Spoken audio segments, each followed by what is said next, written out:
लेकिन हमें अपनी जंग खुद लड़नी होगी। आज पूरी दुनिया पाकिस्तान के साथ खड़ी नजर आती है। यूएनएससी की मीट चल रही है। कमाल की बात यह कि ये 5 वीटो पावर जिनको हम अपना कई बार एक आध को छोड़ के अपना दोस्त समझते हैं, वो ब्रिटेन, वो फ्रांस जिससे हम राफेल खरीदते हैं, वो अमेरिका जिससे हमने बहुत सारे हजारों करोड़ के यंत्र खरीदे, और साथ में रशिया हमारा ऑल वेदर फ्रेंड। जब पिछले हफ्ते यूनाइटेड नेशन सिक्योरिटी काउंसिल की मीटिंग में प्रस्ताव के अंदर पाकिस्तान ने कहा कि इसमें से टीआरएफ का नाम नहीं आएगा, पाकिस्तान का नाम नहीं आएगा, तो किसी P5 की पावर ने कोई आपत्ति नहीं की। वहां पर सबने कहा हटा दो, तो सबका चेहरा सामने आ गया ना। We look for partners. We don't look for preachers. I think some of Europe is still struggling with that problem. Some of it is changing. The issue for us, Europe, I think, has entered a certain zone of reality check. वो France जिसने हमें हथियार बेचे, Rafale बेचा, वो भी इस प्रस्ताव के साथ चला गया। अमेरिका भी चला गया, ब्रिटेन भी चला गया, रशिया भी चला गया जो हमारा ऑल वेदर फ्रेंड था, और चाइना ऑलरेडी उसके साथ में था। तो पाकिस्तान तो वहां भी कामयाब हो गया अल्टीमेटली। हम तो वहां भी पिछड़ गए। हम हर गुजरते दिन के साथ कमजोर पड़ रहे हैं डिप्लोमेटिकली। जंग सिर्फ फौजियों ही से नहीं, इक्विपमेंट से ही नहीं, दिमागों से भी लड़ी जाती है। और अब की बार पाकिस्तान भारत से 2 कदम आगे है, क्योंकि डिप्लोमेटिकली भारत इस वक्त तन्हा हो चुका है। जो उसके करीबी अलायंस थे, उन्होंने भी उसे कहा है कि इंसान के बच्चे बनो, तरीके से काम करो।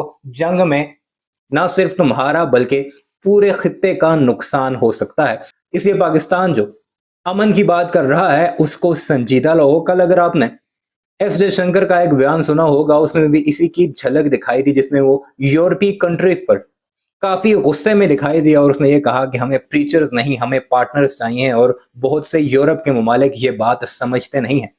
और उसके पीछे की रीजन वही है जो आज की इस वीडियो में हम आपको भारत के ही तजिया निगार की जुबानी बताएंगे कि पाकिस्तान डिप्लोमेटिकली किस तरह भारत से कई कदम आगे निकल चुका है। और दुनिया की बड़ी बड़ी ताकतें इस वक्त पाकिस्तान की हामी भरती दिखाई दे रही हैं, यानी पाकिस्तान का जो मौकफ है उसे इंडोर्स किया जा रहा है। सबसे पहले यूएस की बात कर लें। डोनाल्ड ट्रंप का बयान आपने सुना होगा, जिसमें उसने न्यूट्रल रहने का फैसला किया, पाकिस्तान और इंडिया दोनों को अपना दोस्त करार दिया।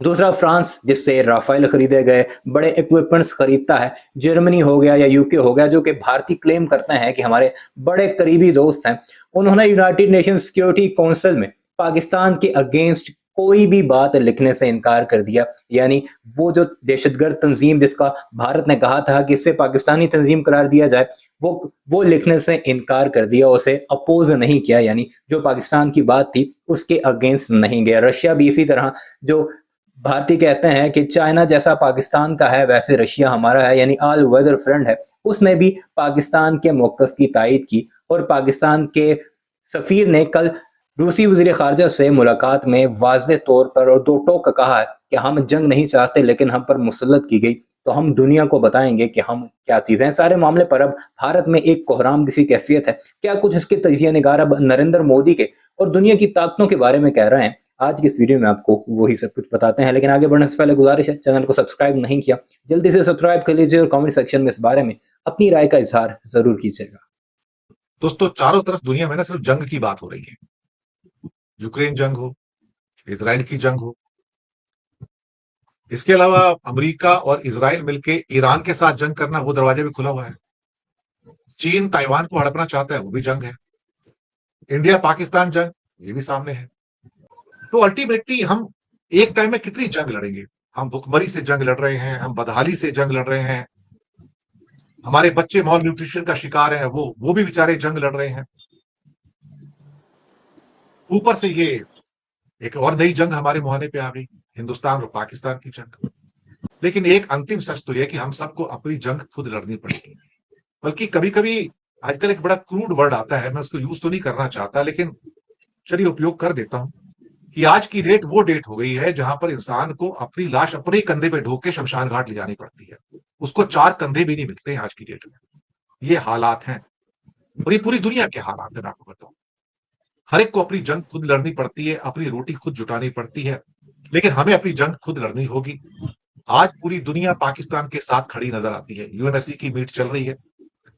कमाल की बात यह कि ये 5 वीटो पावर जिनको हम अपना कई बार एक आध को छोड़ के अपना दोस्त समझते हैं, वो ब्रिटेन, वो फ्रांस जिससे हम राफेल खरीदते हैं, वो अमेरिका जिससे हमने बहुत सारे हजारों करोड़ के यंत्र खरीदे, और साथ में रशिया हमारा ऑल वेदर फ्रेंड।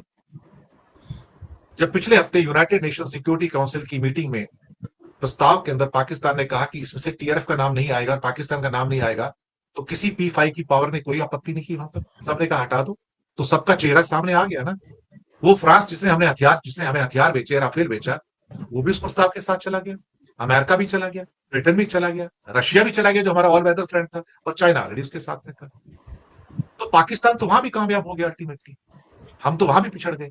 और अब तो सारे प्रेशर है, सऊदी हो, कतर हो, यूरोपियन यूनियन हो, अमेरिका हो, कनाडा हो, जापान हो, रशिया हो, चाइना, सब कह रहे भैया युद्ध मत करो, मैं बचाने आ रहा हूं। ईरान भी कहता है युद्ध मत करो, पाकिस्तान को मत मारो, पाकिस्तान को मत मारो। यही तो निकल के आ रहा है सामने हमारे, और क्या आ रहा है इसके अलावा? हम हर गुजरते दिन के साथ कमजोर पड़ रहे हैं diplomatically.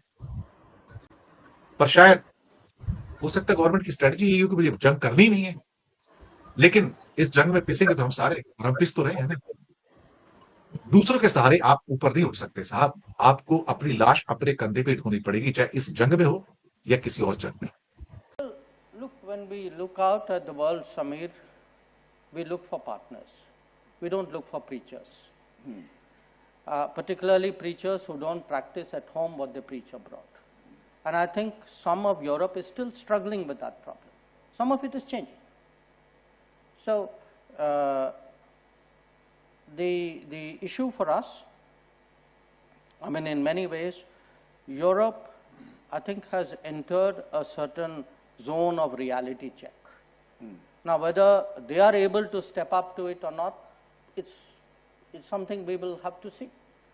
But from our point of view, if we are to develop a partnership, there has to be some understanding, there has to be some sensitivity, there has to be a mutuality of interest, and there has to be a realization of how the world works. हमें अपनी जंग खुद लड़नी होगी। आज पूरी दुनिया पाकिस्तान के साथ खड़ी नजर आती है, यूएनएससी की मीट चल रही है। कमाल की बात यह कि ये 5 वीटो पावर जिनको हम अपना कई बार एक आध को छोड़ के अपना दोस्त समझते हैं, वो ब्रिटेन, वो फ्रांस जिससे हम राफेल खरीदते हैं, वो अमेरिका जिससे हमने बहुत सारे हजारों करोड़ के यंत्र खरीदे, और साथ में रशिया हमारा ऑल वेदर फ्रेंड। जब पिछले हफ्ते यूनाइटेड नेशन सिक्योरिटी काउंसिल की मीटिंग में प्रस्ताव के अंदर पाकिस्तान ने कहा कि इसमें से टीआरएफ का नाम नहीं आएगा और पाकिस्तान का नाम नहीं आएगा, तो किसी P5 की पावर ने कोई आपत्ति नहीं की वहां पर, सबने कहा हटा दो, तो सबका चेहरा सामने आ गया ना। वो फ्रांस जिसने हमें हथियार बेचे, राफेल बेचा, वो भी उस प्रस्ताव के साथ चला गया। अमेरिका भी चला गया, ब्रिटेन भी चला गया, रशिया भी चला गया जो हमारा ऑल वेदर फ्रेंड था, और चाइना ऑलरेडी उसके साथ। तो पाकिस्तान तो वहां भी कामयाब हो गया अल्टीमेट, हम तो वहां भी पिछड़ गए। और अब तो सारे प्रेशर हैं, सऊदी हो, कतर हो, यूरोपियन यूनियन हो, अमेरिका हो, कनाडा हो, जापान हो, रशिया हो, चाइना, सब कह रहे भैया युद्ध मत करो, मैं बचाने आ रहा हूं। ईरान भी कहता है युद्ध मत करो, पाकिस्तान को मत मारो, पाकिस्तान को मत मारो। यही तो निकल के आ रहा है सामने हमारे, और क्या आ रहा है इसके अलावा? हम हर गुजरते दिन के साथ कमजोर पड़ रहे हैं डिप्लोमेटिकली। पर शायद हो सकता है गवर्नमेंट की स्ट्रेटजी यही हो कि मुझे जंग करनी नहीं है, लेकिन इस जंग में पिसेंगे तो हम सारे, और हम पिस तो रहे हैं ना। दूसरों के सहारे आप ऊपर नहीं उठ सकते साहब, आपको अपनी लाश अपने कंधे पे ढोनी पड़ेगी, चाहे इस जंग में हो या किसी और जंग।